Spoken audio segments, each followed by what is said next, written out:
If you're watching this while your mind is still racing, do one small thing first.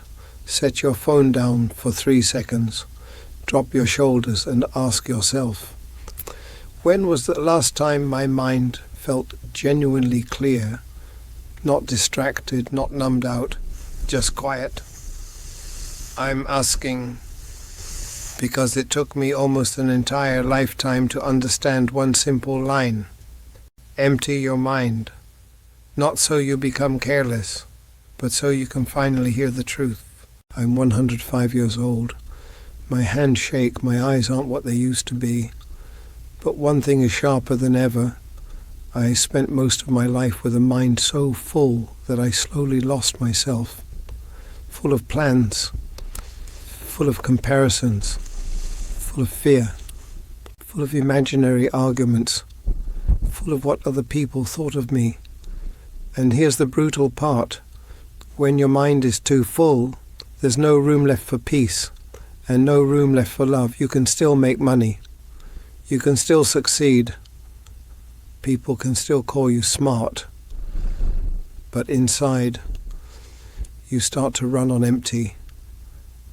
I lived like that for a long time, and I paid for it with things you can't buy back. My health, my relationships, and moments that should have been happy. I remember one afternoon like it happened yesterday. Light rain, the kind that makes the street shine like glass. I was sitting at a red light, and my mind was running like a machine. Unfinished work, not enough money, someone's comment that hit my pride, tomorrow's need to prove I was right. I looked over at the passenger seat and saw my wife. She was staring out the window, quiet. I assumed she was tired. Years later I understood she wasn't tired, she was lonely because I was right there beside her. But I wasn't really there. My body was present, my mind was somewhere else. And I lived like that for years, until being half present became normal, until I forgot what it felt like to truly be with the person I loved. Now, you might think empty your mind means sitting on a mountain, meditating for hours, trying to shut off every thought. No, for an old man like me, it's much more practical than that. Empty your mind means taking out the trash. It means clearing out the things that take up space in your head, but don't feed your life. And there are 3 kinds of trash people collect the most. I want you to notice them now, so you don't end up my age holding nothing but regret. First, the noise of the world. Look around. Every day, you're not just living your own life. You're living inside other people's opinions. You open social media, and it tells you should be richer, better looking, more impressive, always winning. You watch the news and you start carrying problems you can't control. You see someone else's success, and you feel behind. You hear criticism, and you shrink. And your mind stays tight, like a rope pulled too hard. I used to believe I have to know everything. I have to keep up with everything. But the truth is simple. If you fill your mind with too much that doesn't matter, you lose the most valuable thing you have, focus and inner peace. When you don't choose what comes in, you stop hearing your own voice. You work, but you don't know why. You push, but you don't know what you're chasing. You run, but you don't know where you're going. Let me be blunt. You don't need 100 more tips. You need space. Space big enough to realize I've been living on autopilot, not by my values. I had a health scare once. I ended up in a hospital bed, and for the first time I couldn't distract myself. I couldn't outrun silence, and that's when I realized something painful. My whole life I wasn't calm. I was just constantly distracted. And when you never get quiet, you don't notice what's slowly wearing you down. Second, the conversations that never happen. This one is poison.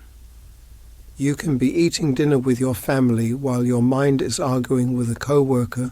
You can be lying next to someone you love while replaying an insult from 5 years ago. You can be driving while rehearsing the perfect comeback you'll never actually say. I wasted thousands of hours winning arguments in my head. And here's the joke: you win in your mind. And you lose in your life. You lose sleep. You lose patience. You snap at the wrong people. You lose your softness. And little by little you become someone you don't even recognize. I cut off my own brother over something small.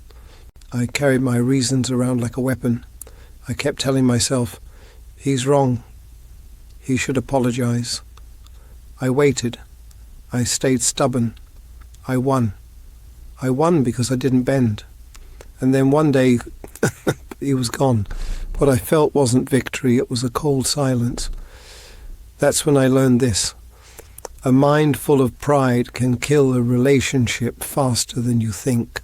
Third, the ego, the need to be right, to be above, to be seen. This is the reason so many people can't stay empty. Because when you finally clear the noise, you have to face the truth. You can't control everything. You're not above anyone. You're just human, and you don't have forever. I was scared of that, so I stuffed my mind with things that made me feel valuable. Achievements, status, plans, goals. But listen, your real worth isn't measured by how many people approve of you. It comes down to this. Can you live peacefully with yourself? If you can't sit alone in silence without feeling restless, it might be because your mind has been filled with things that were never really you. And here's the part most people miss. Empty your mind isn't a spiritual slogan, it's a survival skill. Because a mind that's always full can't love well, can't think straight, can't listen, can't rest, and eventually it can't feel anything real. So let me give you something practical you can do starting tonight without changing your whole life. First, build one mandatory quiet window every day, 5 minutes. No screen, no music, no news, just you. Sit there and ask, what's taking up space in my head right now? Don't fight the thoughts, just notice them. Naming the noise is the first way you stop being owned by it. Second, before you say the sharp thing, the text, the comeback, the comment, pause and ask, is this truth or is this ego? That one question has saved more relationships than any apology ever could. Third, practice dropping what you can't control. Not as a cliche, as a decision. You can't control the past, you can't control other people, you can't control the world. You can control your next breath, your next word, your next choice, and that's enough. Fourth, when your mind finally feels empty, you'll feel a strange discomfort at first because you're used to noise. Don't refill it with more noise. Fill it with what's real. A walk, a slow meal, one honest conversation, page of a book, a call to someone you keep meaning to call. I'm 105. I'm not telling you this to sound wise. I'm telling you because I learned it the hard way. I lived too many years stuck inside my head, trying to win, trying to prove, trying to keep up, while the people I loved were right in front of me. And one day you look up and realize the time didn't just pass, it disappeared. So if you remember one thing from me, remember this. A clear mind isn't empty because it has nothing. It's empty because it finally made room for what matters. Peace, presence, love. If this hit you, type one sentence in the comments. Today I'm letting go of Dhamki. Make it small, make it honest. And if you don't want to wake up one day with the same regrets I carry, subscribe to the channel. I'll keep telling the truth as long as I still have a voice, so you don't have to learn everything too late.